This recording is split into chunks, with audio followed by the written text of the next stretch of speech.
Pathmonk is an intelligent tool for website lead generation. With increasing online competition, over 98% of website visitors don't convert. The ability to successfully show your value proposition and support visitors in their buying journey separates you from the competition online.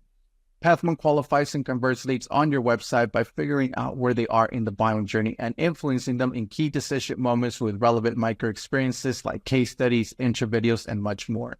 Stay relevant to your visitors and increase conversions by 50%. Add Pathmonk to your website in seconds. Let the AI do all the work and get access to 50% more qualified leads while you keep doing marketing and sales as usual. Check us on pathmonk.com. Welcome to today's episode. Let's talk about today's guest. We have Maria Sipova from Trend.io, CMO with them. How are you doing today, Maria? Doing fantastic. Thank you so much for having me over today. It's great to have you on. And well, I'm sure our listeners are tuning in wondering what Trend.io is all about. So in your own words, tell us a little bit more. Absolutely. So Trend is a social commerce platform, and it's built specifically for the e-commerce brands that work with influencers or creators. Influencer or creator channel is really gaining popularity, especially for brands in athletics, in fitness, in wellness, in cosmetics, collaborating with creators, getting to know their audience, and then ultimately converting through the sales. So Trend helps brands convert at much greater rate, build the emotional connection, improve the technology, and also see an ROI. Very clear ROI on the influencer channel that's pretty much just being developed right now. And for many organizations, they do it for awareness, but not necessarily seeing the sales. Definitely important. All right, great to hear that. Now, so then what would you say then, so that way our listeners could get a good understanding of Trend.io? What would you say is the key problem that you'd like to solve for clients there at Trend? That's a great question. And I bet that almost anyone in the audience have tried or to buy something either through Instagram or by clicking maybe on Pinterest. And think back to the experience. It takes you through 10 clicks, offers upsells, maybe goes through the shipping. And if you have to buy 3 items because you loved it from the person that you followed and that's your athlete idol, you probably would stop at 1 because it is a pain.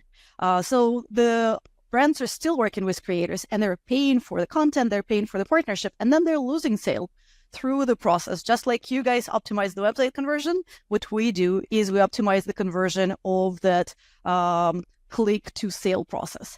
And we do it by reducing the clicks from going from 10 clicks to pretty much just 1. And that's exactly what Trend Checkout does. And then it builds the emotional connection with the influencer.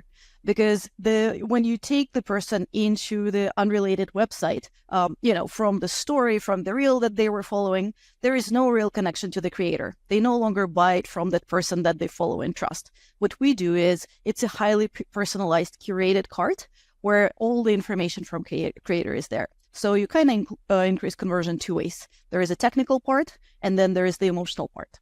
And then there is a platform itself that gives you all the insights into the process, from analytics to scaling to being able to manage gifting. So it's a long-winded answer, but I wanted to really, make sure people can relate to that. Oh, definitely. I think that's super important because, I mean, like you mentioned, right? I think, and I've been, victim of that. I see that as something that I like, and they take me and I'm like, all right, I'll purchase it. And then 1 click, 2 clicks, 3 clicks. And I'm like, you know what? Let me just X out and go back to what I was, keep on scrolling on what I was doing. So that's amazing that you guys can do that, and definitely it's going to help them. So awesome. As a marketer, it breaks my heart to see that, to know all the effort that goes into that and then know that it's happening. And trust me, I've done that myself too. Yeah, it's because you're excited, right? You're like, oh yeah, I do want it. And then they take you and they take you and they take you. And it's like, when is it? Am I going to pay? Am I going to pay? And then it's kind of like something distracted you and you're always doing something, grabbing the client's attention in that moment. If they're going to buy it, might as well just do it in that 1 click. So awesome to hear that from you guys. Exactly. So then I don't want to assume, but so who is there a vertical that you guys like to focus on as you mentioned? Oh yeah, essentially it's any e-commerce brand that built the influencer program, but we're seeing that a lot in wellness, in nutrition supplements, in cosmetics, in fashion and retail, in some of the CPG brands as well. So that's where it's kind of a lower average sale, something that can be bought upon influence. And it's where creators really kind of showcase themselves and their lifestyle as well. So that's where we see the most success. But I see potential for almost any industry out there because, creators show their life. It's the new way of media. So almost any industry can benefit from that. Okay, perfect. Awesome. Great to hear that. And so then how would these e-commerce platforms usually find out about you? Is there a top client acquisition channel for you guys? Yeah, we see as a marketing approach, I always diversify. Literally from last week, we just came off one of our largest industry shows, the Shop Talk in Las Vegas, and that had been fantastic for us, right? That had helped us build connections with so many e-commerce brands. That was ideal. One of the interesting parts for us as a business, we work with people that work with influencers. So they are on social media, influencer managers are on social media. So if in some B2B cases, this might not be the channel. For us, it's a huge channel and it's a huge referrals channel as well. One of the interesting parts as well, website is obviously the channel as well, but we have two types of audiences. We have brands with the e-commerce platforms, and then we have creators as well. And then the magic kind of happens when they start referring each other. Brands bring in multiple creators that work probably with multiple brands. And then creators, whenever they engage with trend, become one of the trend creators, they also refer brands, and we have this referral flow as well. So it's a really, really interesting dynamic where we're not necessarily going from like open funnel with lots of leads to qualified. We go from couple qualified brands, and then we expand the funnel, and then we just have to make sure that we add value, delight both creators and brands, and then we get that referral engine working. Awesome. All right. Great to hear that. And so that way our listeners who are tuned in could go ahead and visit you. You could always check them out at trnd.io, trend.io. What role then does the website play for client acquisition, Maria? That's a great question. First of all, it's the face of the brand. It always has to be clear and provide explanation of exactly what we do. I never want any user to walk away and say, Trend, what the hell is it, right? So to me, it has to answer kind of the three main questions. What it is that we do, why do they have to care, how does it benefit them, and then ultimately, how do we deliver on that? Anyone can talk benefits through the roof all day long, but how do we deliver on it? So I'm trying to make sure that there is a clarity for both brands and creators, and that's why we kind of have two home pages. The primary one is the brand page, and then the secondary one is the creator page that answers questions in a different way. And to me, the user journey and user being able to relate to what we're saying is really important. And I think that's the role that it plays, from obviously demand generation and capturing any type of conversions or people looking for a demo, to supporting conversation for the business development outreach. They have to be able to link back to exactly the part of the site that supports their benefits or supports their conversation. And then user education as well. And that's kind of the resources section that we're building out right now that talks to both the brands and creator best practices. That's all right. Awesome to hear that from you. And on that note, Maria, is there any tools or methods that you would recommend to our listeners as far as some website lead generation?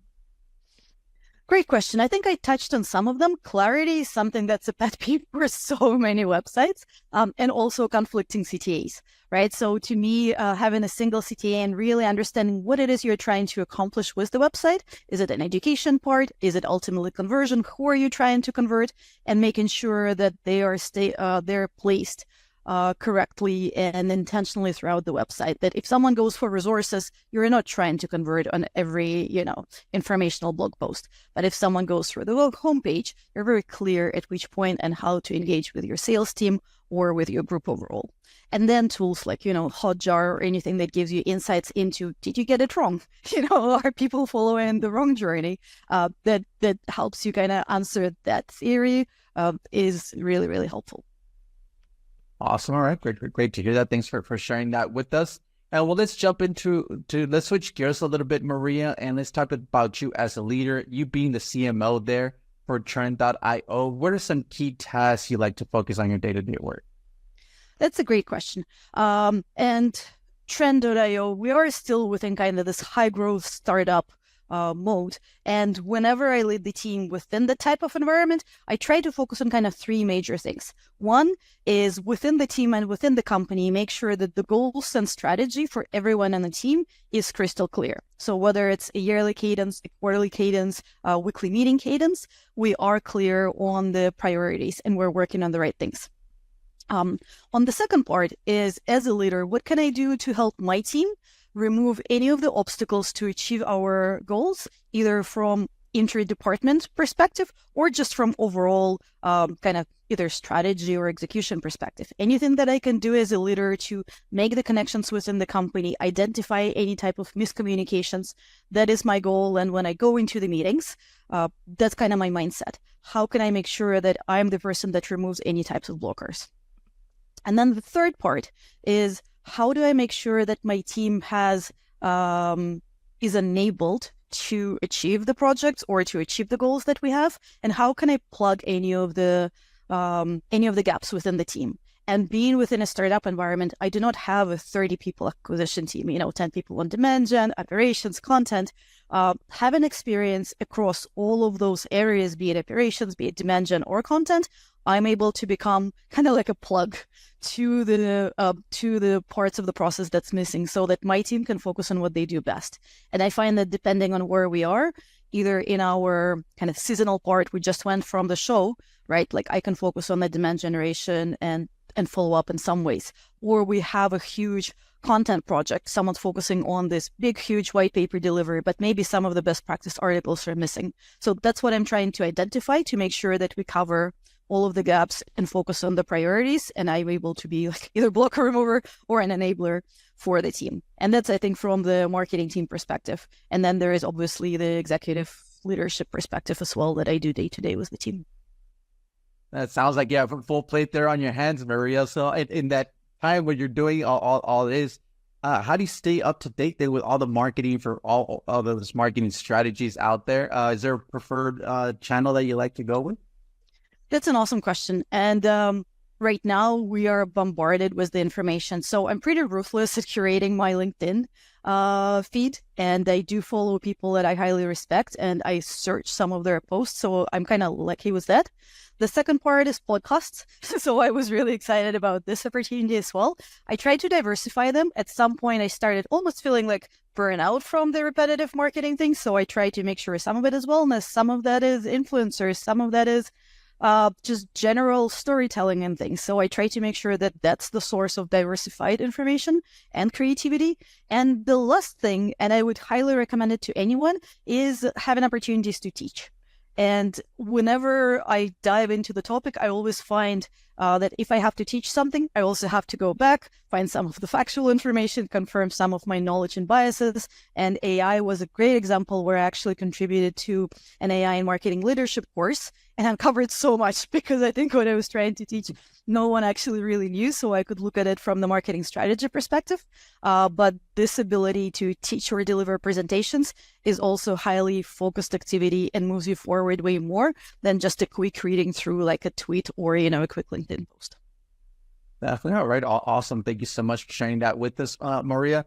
Well, let's jump into our next section here, which is our rapid fire question rounds. Are you ready for them? Go for it. Awesome. First off then is, what is the last book that you read? I'm still reading it. It's the book by Brené Brown and it's called Daring Greatly. Okay. All right. Interesting read there for our listeners. Next up is, what is one single thing that your company is focused on at the moment the most? That my company is focused on at the moment the most? Correct. Mm-hmm. It's probably building the best platform we can build for the e-commerce brands and really serving both the influencer side and the brand side and making that experience for their customers the best it can be. Perfect. All right, great. Awesome. The next is, if there would be no boundaries in technology, what would be that one thing that you want to have fixed for your role as a marketer today? I've been asking for predictive CRM or predictive marketing automation for years and years and yet to see it delivered done well. I mean, there's obviously Salesforce Einstein that requires terabytes of data. And actually, our parent company, to Trend, Penny AI, had developed this type of thing for the small businesses, for the individual sellers. But I've yet to see it for the marketers at scale. I've yet to see it for the proper business development, where you actually present, the companies that are in the moment of search that truly accurately want to buy and engage with you. So yeah, that would be the ask. Definitely. All right. Awesome. Great. Thank you so much for sharing that. And next then is, if there's one repetitive task that you could automate, what would that be? I I think some of the reporting elements and some of the repetitive elements within the reporting, if I could automate that, and I guess there's ChatGPT and things like that that are becoming, but that's probably where I would look for efficiencies. Yes. Perfect. All right. Awesome. And well, lastly, Maria, I mean, you have a lot of experience already within the marketing world, but what is that one piece of advice that you would give yourself if you were to restart your journey as a marketer today?